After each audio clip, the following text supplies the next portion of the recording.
అందరికీ నమస్తే. ఈరోజు నేను బర్గర్ చేశాను. చాలా బాగుంది. నేను తమ్ముడు ఇద్దరు తింటున్నాము. వచ్చేను చూస్తే ఎలా చేయాలో. ముందుగా కడాయి పెట్టుకోండి. ఇంట్లోకి కాస్త నూనె వేయండి. నూనె వేడకాక 1 చెంచా ఆలు, 1 చెంచా జీలకర్ర, సన్నగా కట్ చేసిన ఉల్లిపాయలు, అలాగే టమోటా ముక్కలు వేసి కలపండి.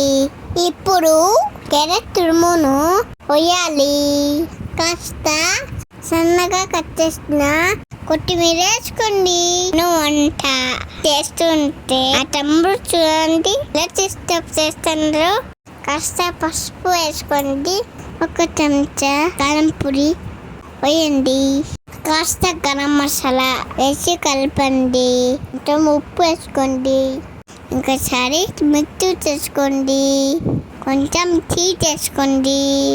ఒకసారి బాగా కలపండి. ఒక తవా పెట్టుకోండి. వెన్నని 2 ముక్కలుగా కట్ చేయండి. కొంచెం హీట్ చేయండి. అన్ని మీద మనం చేసిన వేయాలి. దాని మీద మనం తురుకున్న చీజ్ని వేయాలి. ఇప్పుడు దోసకాయ ముక్కల్ని పెట్టుకుంటున్నాను. అలాగే ఆనియన్ పెట్టాను.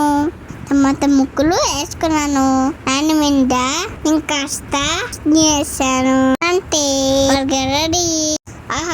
భలే ఉంటుంది. మీరు ట్రై చేయండి. సబ్స్క్రైబ్.